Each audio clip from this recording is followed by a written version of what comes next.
আমি সুপ্রিয়া চলে এসেছি তোমাদের কাছে আবারও একটা নতুন ব্লগ নিয়ে। শুভ রথযাত্রার প্রীতি এবং আন্তরিক শুভেচ্ছা তোমাদের সবাইকে। আর তোমাদের আরেকটা কথা যেটা না বললেই নয়, I love you so much guys. তো এতটা আমাকে ভালোবাসা দেওয়ার জন্য ফাইনালি আমার 1K সাবস্ক্রাইবার হয়ে গেছে। তো এটা তোমরা ছাড়া সম্ভব ছিলই না। তো তোমাদেরকে অনেক অনেক অনেক ধন্যবাদ। তো যেভাবে আমার পাশে ছিলে সেভাবে পাশে থেকো, এতটা সাপোর্ট করার জন্য অনেক অনেক ধন্যবাদ তোমাদেরকে। তো আমার পাশে এভাবেই থেকো যাতে তোমাদেরকে আরও ভালো ভালো ভিডিও ব্লগ নিয়ে আসতে পারি তোমাদের সঙ্গে। তো এখন যাচ্ছি রথের অনুষ্ঠানে, যেহেতু আমার বাড়ি থেকে কিছুটা দূরে মেলা হয়, রথের মেলা হয়, তো ওখানেই যাচ্ছি বাড়ির সবাই মিলে। তোমরা আজকে ব্লগটা কন্টিনিউ দেখো, মেলাতে গিয়ে কতটা কি মজা করি অবশ্যই তো তোমাদের ভালো লাগবে। তো দেখতে থাকো, সঙ্গে থেকো। আমরা সবাই মিলে গেছিলাম ওই 8:30টার সময়, আর এতটা বন্ধুরা ভিড় ছিল ওই টাইমটা কি বলবো, মানে পা রাখারও জায়গা ছিল না, কোনো দোকানেও যেতে পারছি না। ফাইনালি কিন্তু জগন্নাথের দর্শন হলো। তো দেখো আমাদের এখানে রথটা কি সুন্দরভাবে সাজানো হয়েছে। তো মা পোলোর নামে মানত করেছিল, সেই জন্য মা কিন্তু জগন্নাথ দেবের কাছে পুজো দিয়েছিল। তোমরা বলবে পোলোর নামে কেন পুজো দিল, যেহেতু পোলোর শরীরটা অনেক দিন থেকেই খারাপ, ওর জ্বর হয়েছিল, সেই জন্য মা জগন্নাথ দেবের কাছে পুজো দিয়েছিল। জগন্নাথ ঠাকুর দেখার পর আমরা যাচ্ছি পুরনো যেখানে জগন্নাথ মন্দির ছিল ওখানেই যাচ্ছি ঠাকুর দেখতে।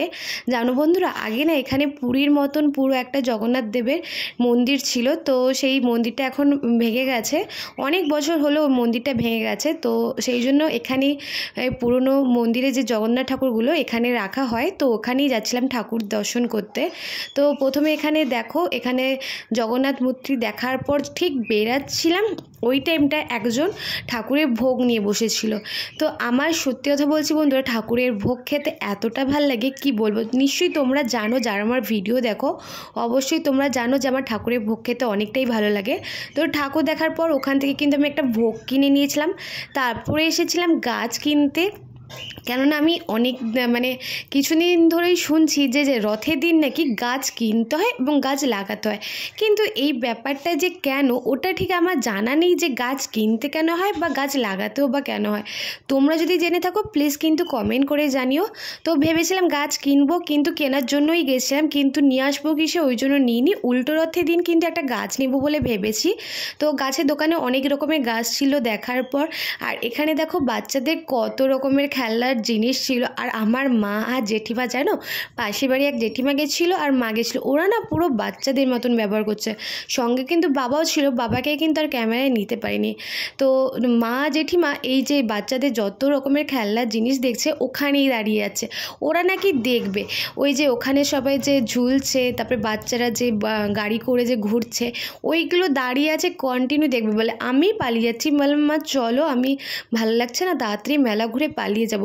না, ওরা দাঁড়িয়ে আছে, ওরা দেখবে, যেহেতু দেখো এখানে বড়রা ছোটরা সবাই মিলে বসছে, তো ওটা দেখবে বলে মা জেঠিমা দাঁড়িয়ে আছে কন্টিনিউ। আমি বলছি যে চলো চলো, রাত হয়ে যাচ্ছে, প্রায় বেজে গেছে আমাদের বাড়ি আসতে আসতে 11টা। ভাবতে পারছো 8টায় গেছিলাম, বাড়ি এসেছি 11টার সময়। তো এখানে আমরা সব রকমের খেলার জিনিস দেখছিলাম। সত্যি কথা ছোট থাকলে হয়তো আমিও চড়তে পারতাম। তো ভালো লাগছিল, যেহেতু দেখো আমার থেকে বেশি ভালো লাগছিল আমার মা আর জেঠিমাদের। ওরা কেন জানি না ওদের ভালো লাগছে, দাঁড়িয়ে আছে দেখছে। আমি বললাম তোমরা কি চড়বে, এখানে যেমন বড়রা চড়ছে, বললাম তোমরা কি চড়বে, ওরা চড়বেও না কিন্তু দাঁড়িয়ে দেখবে। যাই হোক, ওরা যেইটুকু নিয়ে ভালো থাকে ওটাই ভালো।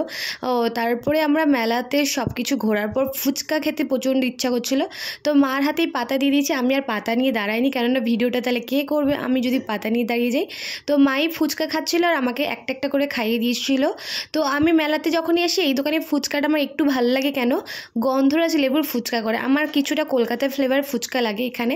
তো আমি এই দোকানটায় যখন আসি মেলাতে একবার করে ফুচকা খাই, একটু একটু ভালো লাগে। ততটাও আমি ফুচকা খেতে অতটাও ভালোবাসি না, কিন্তু আমি 10 টাকার ফুচকা খাই, এর থেকে বেশি ওপরে আমি আর যাই না। তারপরে এসেছিলাম সবথেকে বড় কথা, মেয়েদের যে জিনিসপত্র মানে সাজা জিনিসপত্র দোকানে, স্টেশনারি দোকানে ঢুকবো কি বন্ধুরা, এত ভিড়। তো এখান থেকে আমি এই 30 টাকার হারগুলো নিয়েছিলাম, মানে ওই হয় না হরেক মাল 30 টাকা, তো এখান থেকে হরেক মাল দোকান থেকে আমি একটা 30 টাকার হার নিয়েছি। আর মা তো মেলায় এসে খালি পোলোর জন্য কি কিনবে, তো এখানে অনেক রকমের পুতুল ছিল, সেগুলোর দাম ছিল 100 টাকা করে। আমি যেই ফুলটা দেখছিলাম ভাবলাম ঘরে সাজিয়ে রাখবো, ওটার দামও ছিল 100 টাকা করে। মা এটা কিনতে না বললো, যেহেতু আমার রুমের ভেতরে রং করব কিছুদিন পর, তো মা বললো রংটা করে নে তারপরে তুই না এটা কিনবি, সেই জন্য কিন্তু আমি নিইনি। তো মা ওখান থেকে পোলোর জন্য একটা বালিশ মতো নিয়েছে 100 টাকায়। মা যেখানে যে আগে পোলোর জন্য জিনিস কিনবে তারপর মা সবার জন্য জিনিস কিনে দেবে।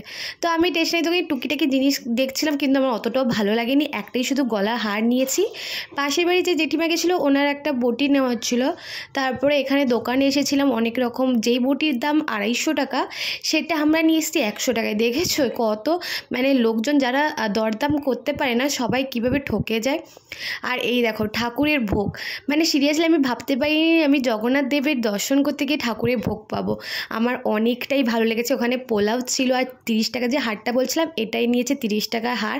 এই সেম টু সেম হার আমি অন্য দোকানে আমি 100 টাকায় দাম পেয়েছিলাম, সেই জন্য 30 টাকায় দাম পেয়ে নিয়ে চলে এসেছিলাম। আর মেলা থেকে এত খাওয়ার জিনিস, মানে ওই পেঁয়াজি বলো বা ভুট্টা বলো, আর এই পোলোর জন্য কিন্তু এই বালিশটা কিন্তু মা কিনে নিয়ে এসছে। ও যেহেতু খেলতে পছন্দ করে সেই জন্য কোনো পুতুল নিয়ে আসেনি, মা এই বালিশটা নিয়ে এসছে যাতে ও শুয়েও থাকতে পারে, খেলতেও পারে। তো আমি তো রথের দিন গেছিলাম, আবার যাব উল্টো রথের দিন। উল্টো রথের দিন দেখি যদি পারি আমি ভিডিও করব। তো তোমাদের যদি আজকে ব্লগ ভিডিওটা যদি ভালো লেগে থাকে অবশ্যই কিন্তু লাইক, কমেন্ট, শেয়ার, সাবস্ক্রাইব করে দিও। এখনকার জন্য টাটা, বাই।